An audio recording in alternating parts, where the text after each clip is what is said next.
IPS रिया अपनी मां शांति देवी के लिए बाजार से सामान खरीदने जा रही थी। शांति देवी एक बुजुर्ग और साधारण सी महिला थीं। उनकी तबीयत पिछले कुछ महीनों से ठीक नहीं थी और वे अक्सर रिया से घर का सामान लाने को कहती थीं। एक दिन शांति देवी ने रिया से कहा, बेटी मेरे लिए कुछ ताजा मछली ला दे, आजकल बाजार की मछली खाने का मन हो रहा है। रिया ने मुस्कुराकर जवाब दिया, ठीक है माँ, मैं आज ही बाजार जाऊंगी, आप चिंता मत करो। लेकिन रिया के मन में कुछ और ही चल रहा था। उन्हें कई बार खबरें मिली थीं कि जिले के बाजारों में कुछ पुलिस वाले छोटे दुकानदारों से जबरन वसूली करते हैं। मछली बाजार में और छोटी मोटी दुकानों पर धमकियां देकर मुफ्त में सामान लेना आम बात थी। रिया ने सोचा, यही सही मौका है असलियत देखने का। रिया ने एक साधारण सी लाल रंग की सलवार कमीज पहनी, सिर पर हल्की सी चुन्नी और पैरों में साधारण चप्पल। उनके चेहरे पर कोई मेकअप नहीं था और बालों को एक साधारण जूड़े में बांधा था। देखने में वे बिल्कुल एक आम गृहिणी लग रही थी।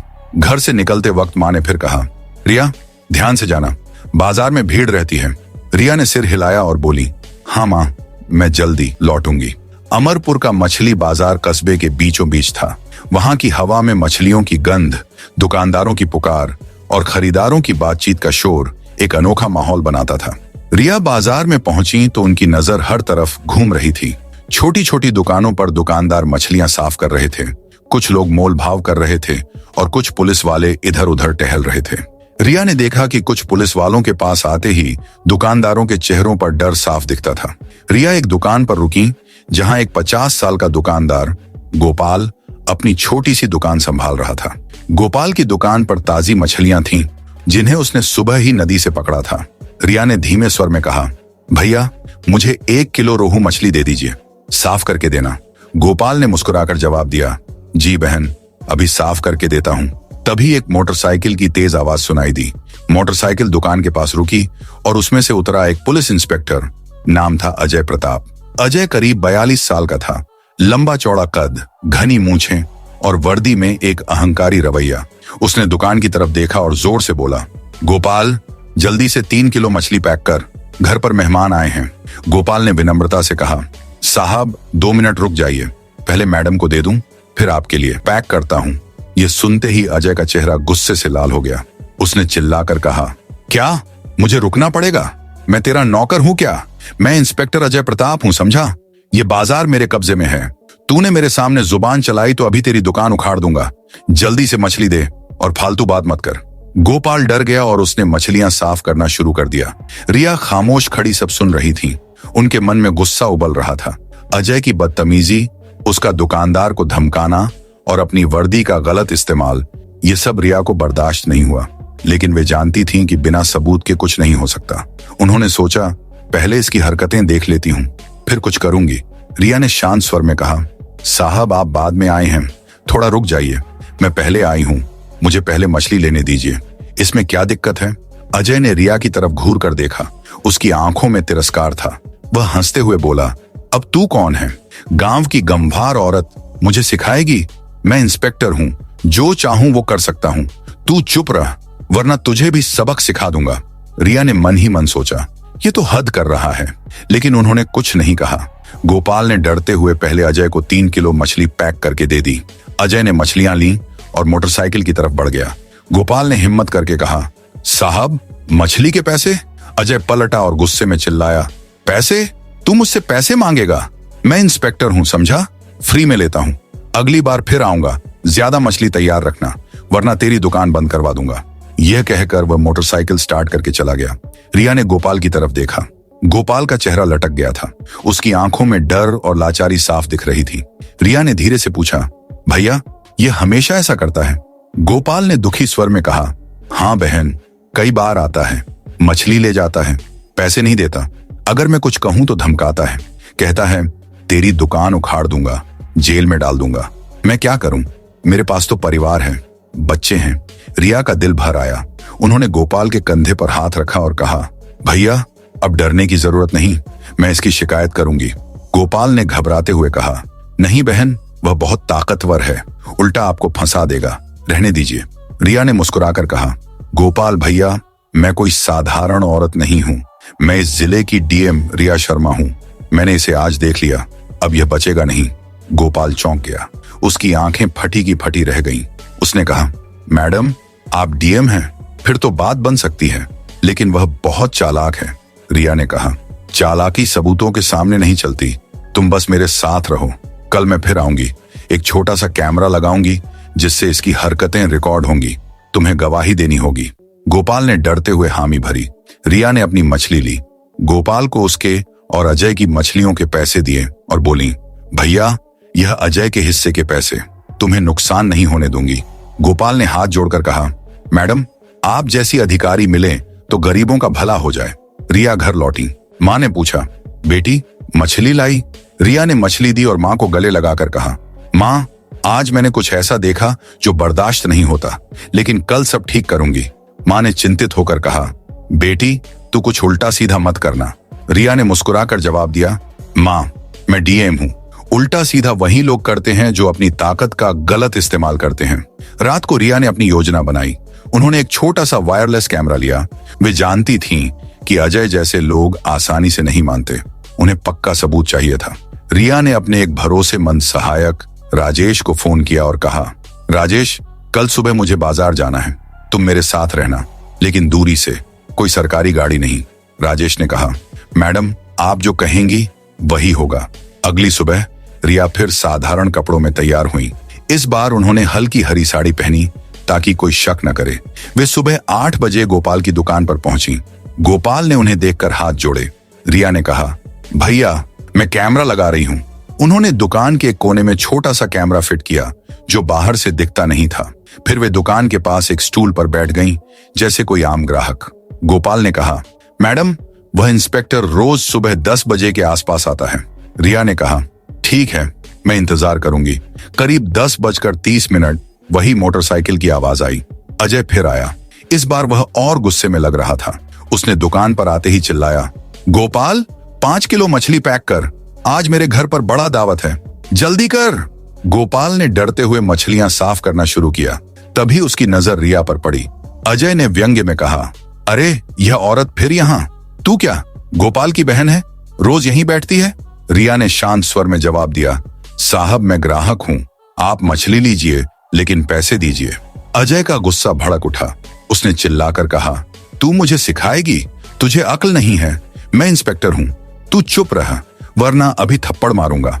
गोपाल ने डरते हुए कहा, साहब पैसे दे दीजिए, मेरा नुकसान हो रहा है।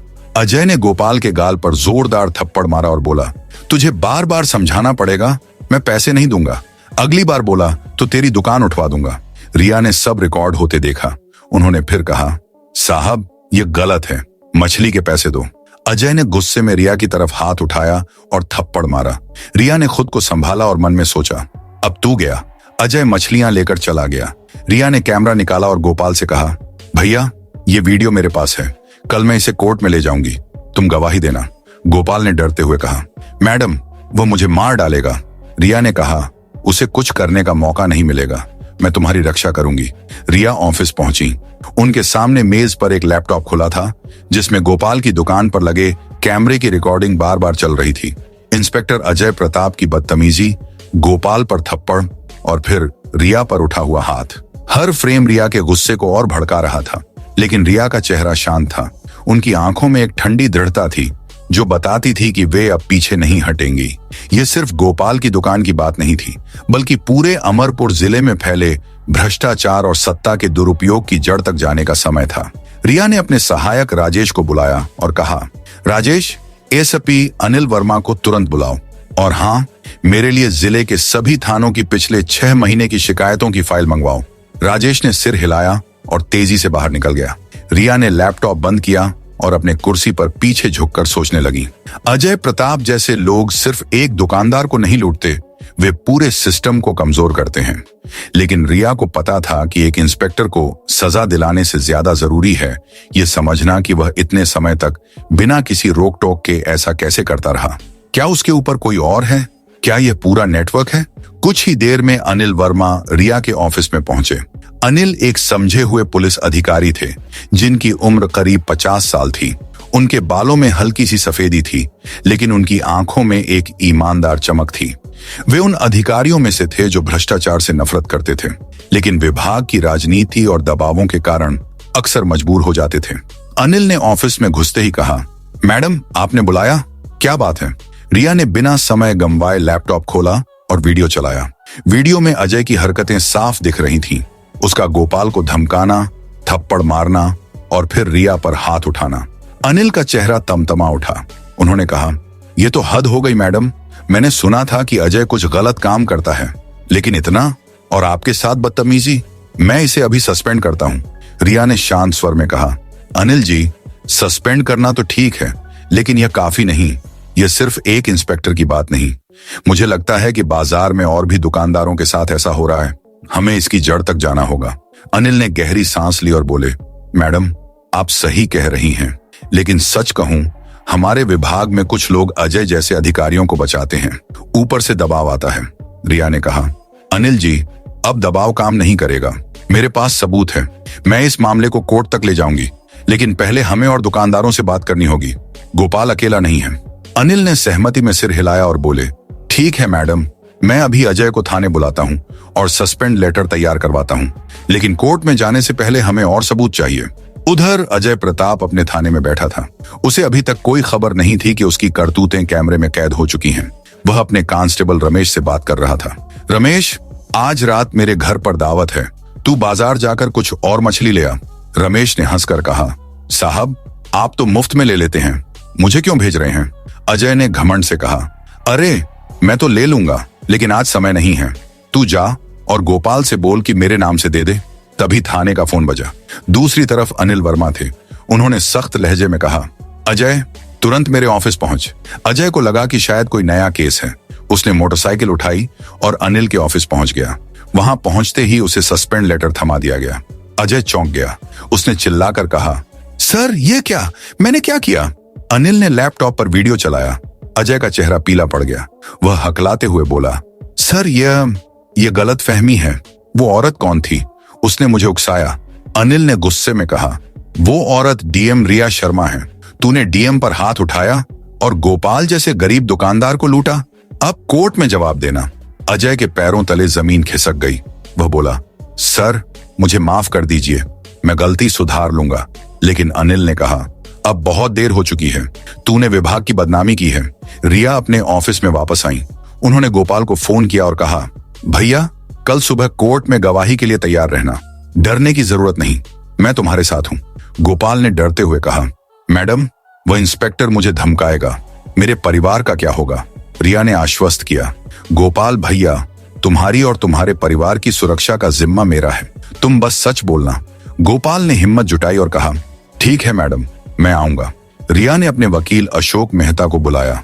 अशोक एक अनुभवी वकील थे जो भ्रष्टाचार के खिलाफ केस लड़ने में माहिर थे। रिया ने उन्हें सारी बात बताई और वीडियो दिखाया।